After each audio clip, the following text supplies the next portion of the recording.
¿Cómo funciona un cilindro hidráulico?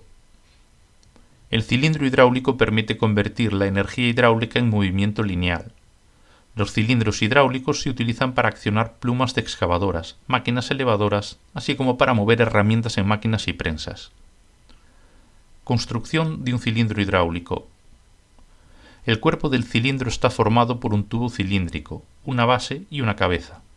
La carcasa del cilindro hidráulico contiene un pistón, que es una pieza que divide el tubo del cilindro en dos cámaras.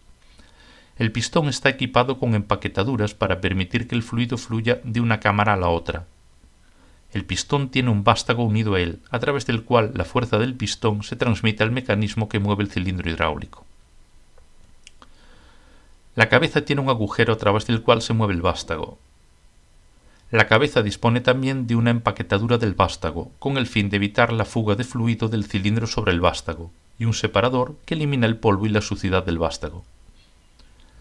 Debe haber juntas en los puntos de contacto del tubo del cilindro con la base y la cabeza. De lo contrario, el fluido saldría del cilindro hidráulico. El fluido presurizado fluye hacia la cavidad del cilindro hidráulico y empuja el pistón al que está unido el vástago.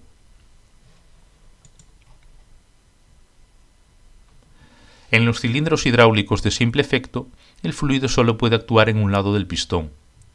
En un cilindro con retroceso por resorte, el vástago se puede retraer por el peso de la carga o por la propia fuerza del resorte. Un ejemplo de cilindro hidráulico de simple efecto sería un gato hidráulico. En los cilindros hidráulicos de doble efecto, el fluido puede actuar sobre el pistón desde ambos lados.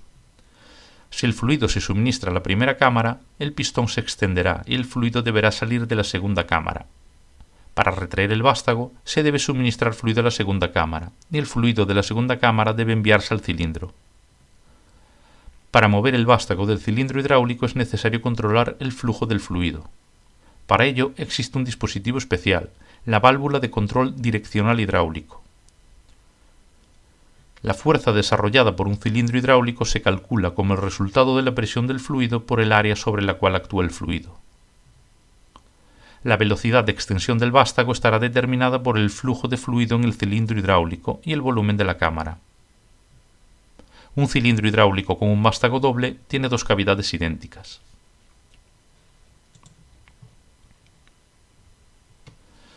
Los cilindros hidráulicos de doble vástago se utilizan sobre todo en sistemas de conducción. Suelen usarse en los sistemas de dirección asistida de los vehículos y en los engranajes de dirección de los aviones. La carrera del cilindro hidráulico viene determinada por la distancia entre la base y el pistón. Si se requiere una carrera mayor, el cilindro debe ser más largo. Pero, ¿qué se puede hacer si las dimensiones son limitadas? Pues se debe utilizar un cilindro telescópico.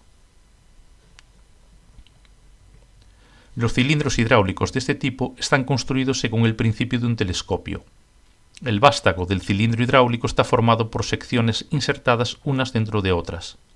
Veamos el funcionamiento de un cilindro telescópico de simple efecto. Cuando se suministra el fluido, la sección más grande se extenderá primero.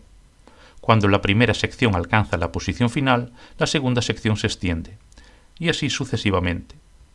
El cilindro telescópico se retrae por la carga externa. Solo es necesario conectar la cavidad interior del cilindro con la línea de descarga.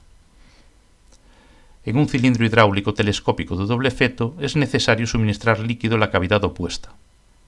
Cuando se suministra líquido a la cavidad interior del cilindro, el vástago se extiende. Para retraer el vástago telescópico hay que suministrar líquido a la cavidad opuesta.